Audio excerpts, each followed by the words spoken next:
Hey, family, welcome to another episode of Transformed and Renewed. This is your coach, Jerry Thomas Jr., and we have a great episode today. We're going to be talking about how to safely use essential oils. And we're going to try this again because the first time something happened with audio, but we always want to make sure that we can get that situated because we have some good information and don't want anything to stop me from delivering this information to you. But before we get started, make sure you hit that like and subscribe button. Yes, because this way you can stay subscribed to some of the content that we have and that we will be releasing. So this way, any content that we release, you will be one of the first, if not the first, to be notified. So if you want to do that, make sure you hit that like and subscribe button. And if you don't do it now, I'm just going to remind you at the end. So, last week we talked about essential oils. We talked about what they are and how they can be extracted from, they are actually extracted from a lot of plant sources, most plant sources, and you can get them from the stems, root, leaves, basically everywhere, any part of the plant. But essential oils have some unique properties. And this week, we're actually going to be exploring the ways that we can use them as it relates to human health. Now, outside of human health, still with some relevance, there are numerous applications of essential oils. But for today, we're just going to be focusing on at least three that come to mind. It could be more, but these are some of the common pathways. And so, one of the ways that we can safely use essential oils is first, of course, well, before I get into the first one, is whenever you are looking for essential oils, so you can buy these online. You can go to your farmer's market, you can go to different herbal stores where you get herbal medicines from, even different vitamin and nutrient and vitamin supplement stores that you can get these from. It just depends on where you get these from, but you also want to look for essential oils that are going to be essentially whole. Okay. You don't want the cheap stuff because I've seen where you can get cheaper essential oils, but there's also a slight difference in terms of how the oil is handled, how it is produced.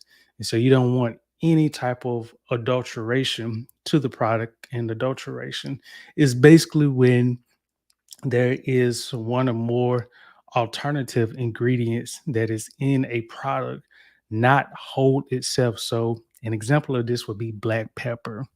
And when it comes to adulteration, at least I want to say it was probably like 30s, 1930s, 1940s, could have been earlier or later.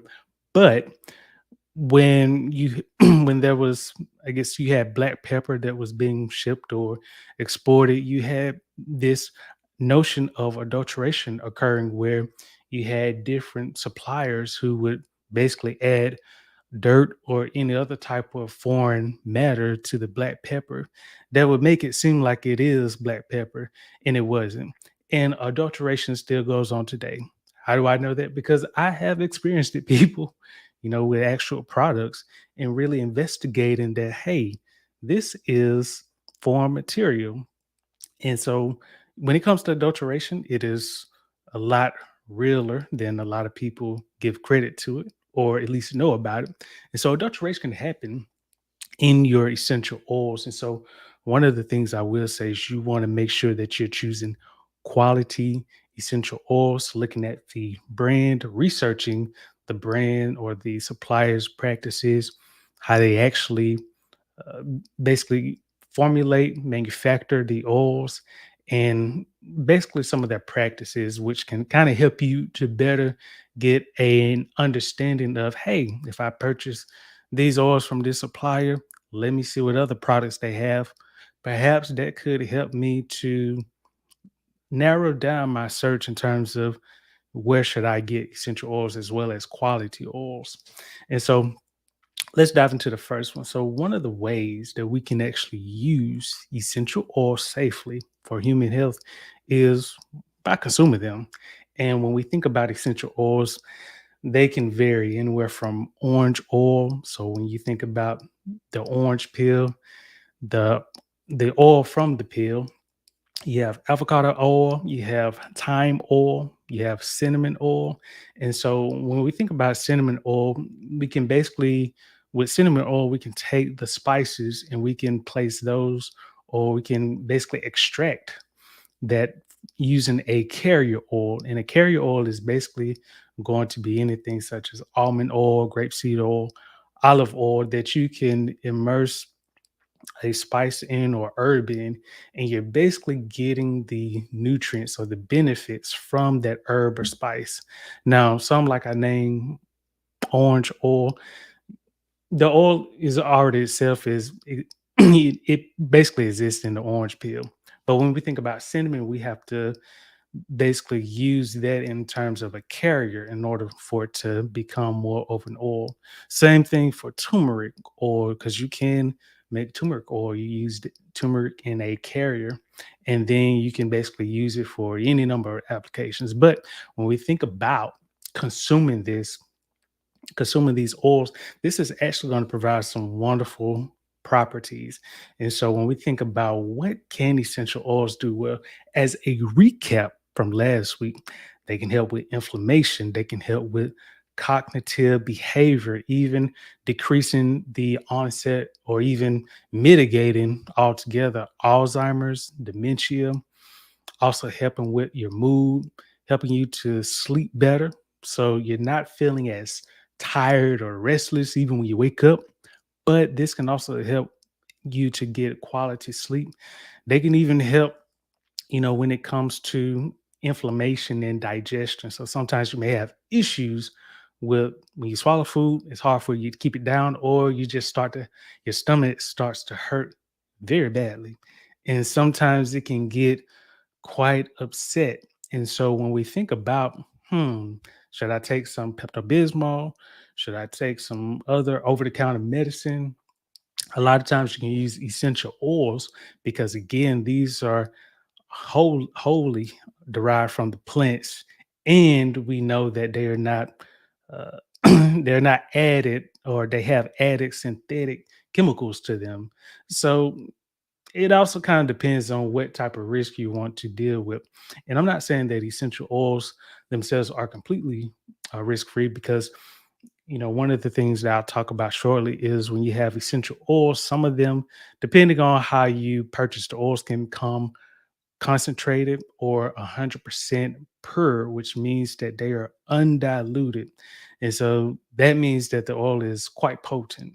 So whatever use that it has, it has a lot of potency. So sometimes it's recommended that you dilute it using a carrier oil to lessen the side effects that may occur. Not to say that there are any adverse side effects compared to traditional medicine, but again, it just depends on how your body responds to the essential oils, as well as what application you're using it for.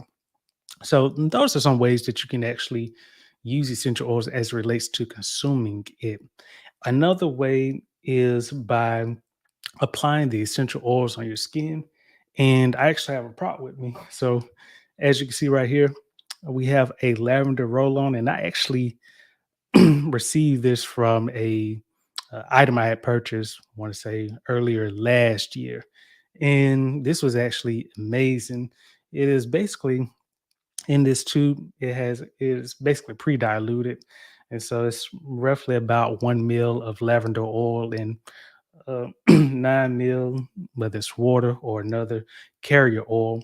But this basically is like a roll-on. So I'll take this cap off, and as you can see, has this round metal ball, and you can basically apply this to your skin. So anywhere you have any sores or aches, even on your neck or your face, wherever, and you can basically apply this. And I've actually applied this several times.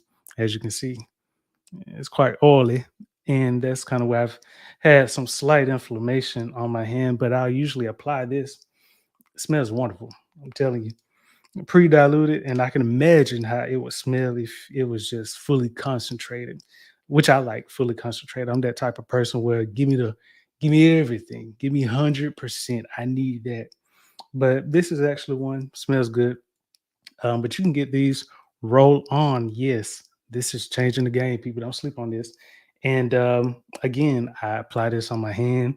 So sometimes when I have some slight inflammation, whether working out or picking up a lot of heavy objects with my hand, sometimes I have a little slight inflammation. So stretch it sometimes, but can never go wrong with the oil.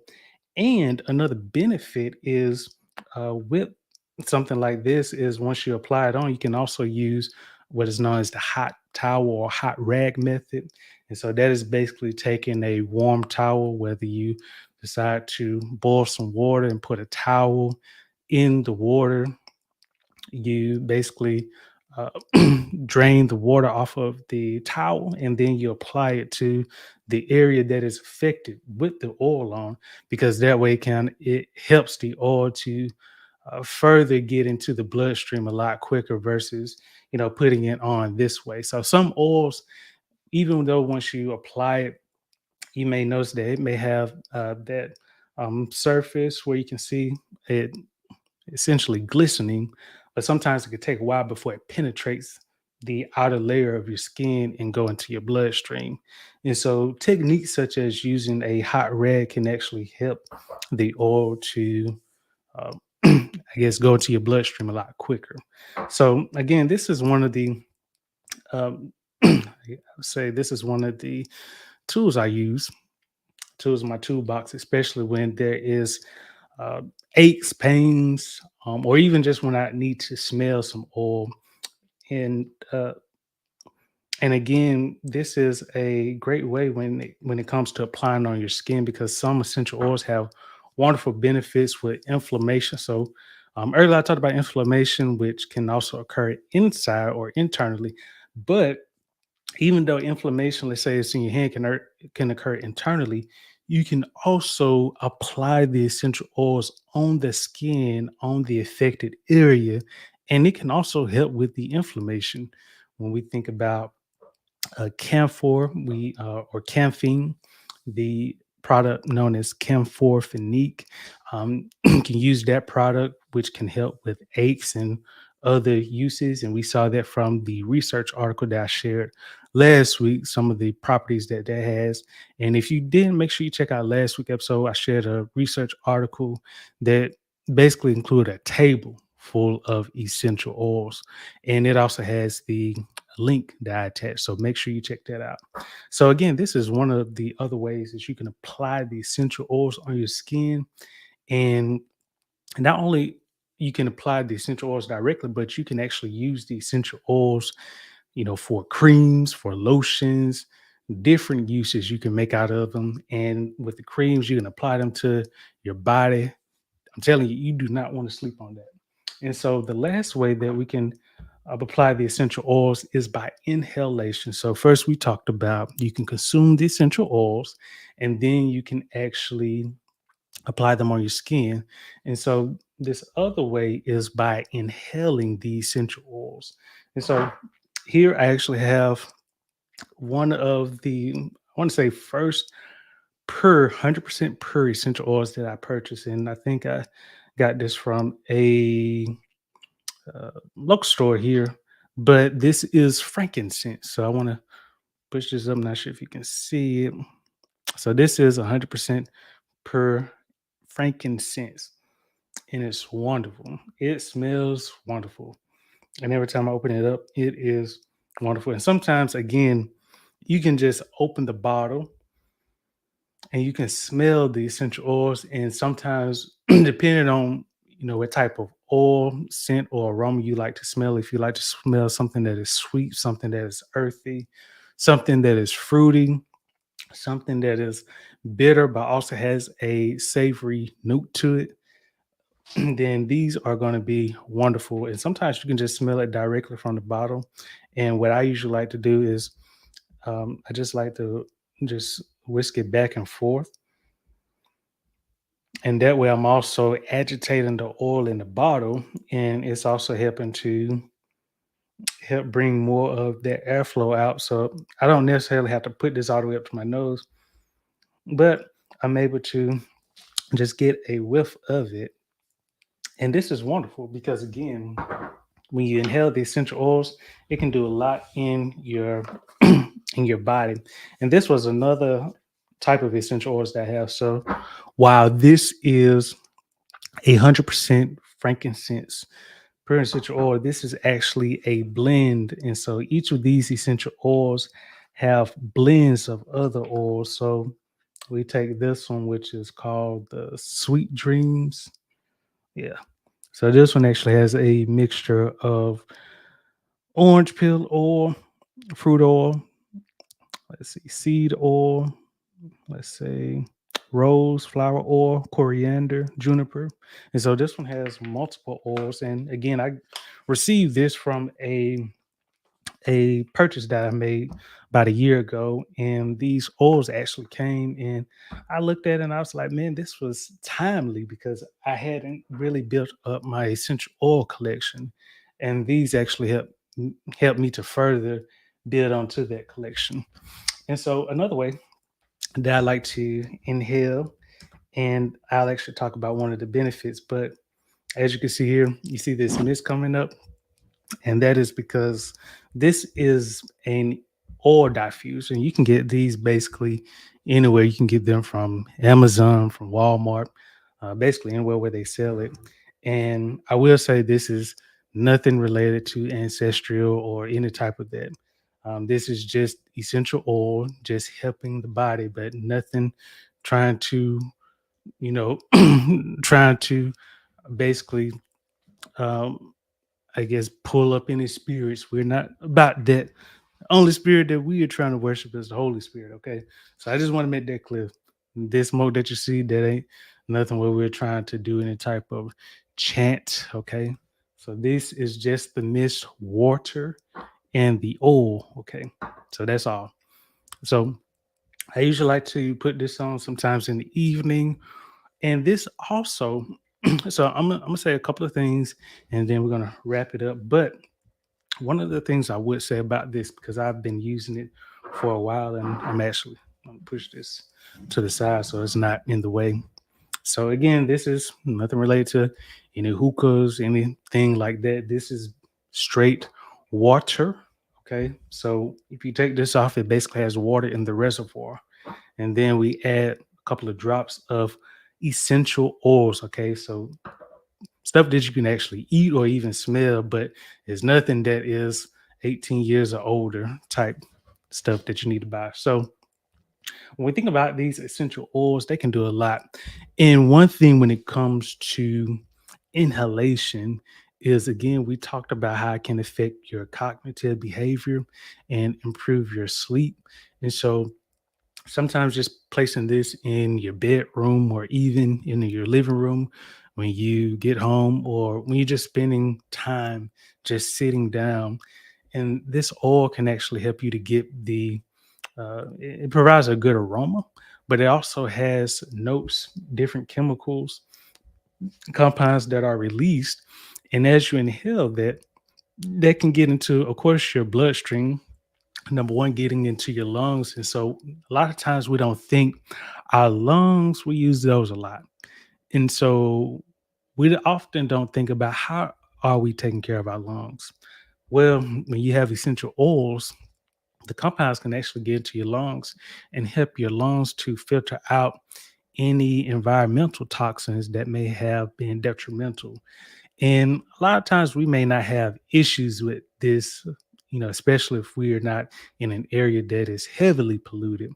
But again, it never hurts to add this to your daily regimen because, again, this is also going to aid, especially if you have a diet that is already rich in whole foods. This is basically going to complement it by helping you to get quality airflow into your lungs, but also into your brain.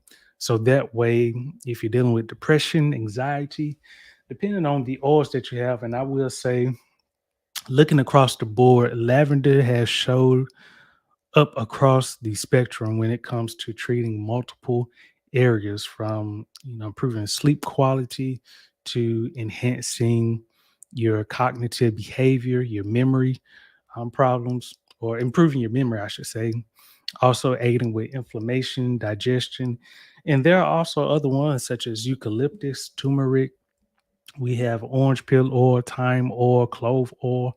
All of these provide some wonderful benefits, as well as frankincense, which is wonderful itself just to smell. And so when we think about that, again, essential oils have some wonderful health properties. And a lot of times when it comes to traditional medicine, sometimes you can just turn on an essential oil diffuser, add a couple of drops, and that can really help you, especially when you do this not only just one day or 2 days a week, but if you do this multiple times a week, this can actually delay or even mitigate the onset of any type of respiratory respiratory diseases that you may have, or any uh, chronic diseases that you may have, or I should say, cardiovascular diseases that you may have.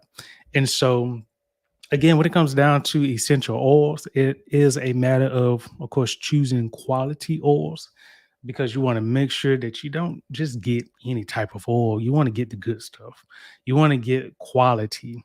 And so it's important to really look at the company, the supplier, understand what their practices are, understand how they actually produce a lot of their essential oils, what are some of the techniques that they use, because it can also help if they are a company that says, we want to be more sustainable. They can also be a key point in terms of, okay, I probably want to buy from them, or even buy more oils from them. And so when we think about that, these are just some tips when it comes to essential oils. And again, of course, just to do a recap, you can consume the essential oils depending on the type it is, but you also want to make sure you check with your primary health care physician before you do so or embark on that journey. Because, again, while essential oils can be beneficial in that aspect, I'm not going to say that you should uh, just throw drops of oil down your throat and nothing won't happen. They are potent, okay? 100% is potent, okay? Which means that it it may not take you out, but it may cause some severe irritation. So you also want to know if you need to dilute the oil before you consume it. And then next, you can apply it to your skin. And trust me, I've done this, and it smells wonderful and it feels wonderful. And I can tell you that I feel the benefits once I do it, and hands feel a lot better. And a lot of times you have to apply these at least for a couple of weeks in order to see the benefits. And that was from the research article that we looked at. They actually observed that a lot of the benefits occurred after at least two, I think maybe 3 weeks. It may have been at least 2 weeks or so where you started to see benefits. So with any of these, they do take some time just because they are getting into your bloodstream. And this is also where your body is able to recognize, okay, this is actually a medicine, and this is actually good for the blood flow. And we kind of like this. Okay, so we're going to stick around. So, and then the last one is inhalation. So getting the aromatic compounds of the essential oils, and then ensuring that you are able to get the full benefits of them. Because one thing you may not see in this mist is the nutrients and even the compounds. But as you inhale them, they're actually coming into your bloodstream. Any free radicals, oxidizing agents, even any cancer cells. A lot of times, the compounds in this mist can actually arrest those cells and just say, hey, you are not about to proliferate in this body anymore. Anymore. So, this is one thing why I like. And again, you can get this from anywhere. You can get it from Amazon, you can get it from Walmart. Anywhere you can find a quality essential oil diffusion. I will say this is, I want to say, it has a like a porcelain or a ceramic um, layer, to where I believe it was pottery made, because the inside is basically bland, but I think this outside was painted. So I like something that is quality. And so again, these are just some tips when it comes to how you can use essential oils safely. you want to make sure that you check with your primary care physician, herbalist, or a well-trained professional before you just consume these. Number one. Now, applying these to your skin, inhaling them should not be an issue as long as you, of course, follow the directions on the label, as well as on the oil diffuser that you purchase. But when it comes to consuming, you want to take a little bit more caution, and ensure that before you just throw some drops in your mouth, that you are not overdoing it. Okay. So I hope that you enjoyed this segment again. Um, we have the roll on stick where you can basically buy this and you can roll this on without having to use a medicine dropper in placing drops on your skin. It kind of works like a cologne, but it's essential oil. And sometimes you can use it as a substitute for cologne or perfume. And then we have 100% pure, and of course, the diffuser. So if you have any questions, feel free to give us a shout. Send us a message, inbox. You can even comment on this video. We would love to get your feedback. And if you didn't do it at the beginning, make sure you hit that like and subscribe button because you don't want to miss some of the updates that we have. And again, hope that you enjoyed this segment. We would love to hear your feedback. And until next time, I will talk with you later.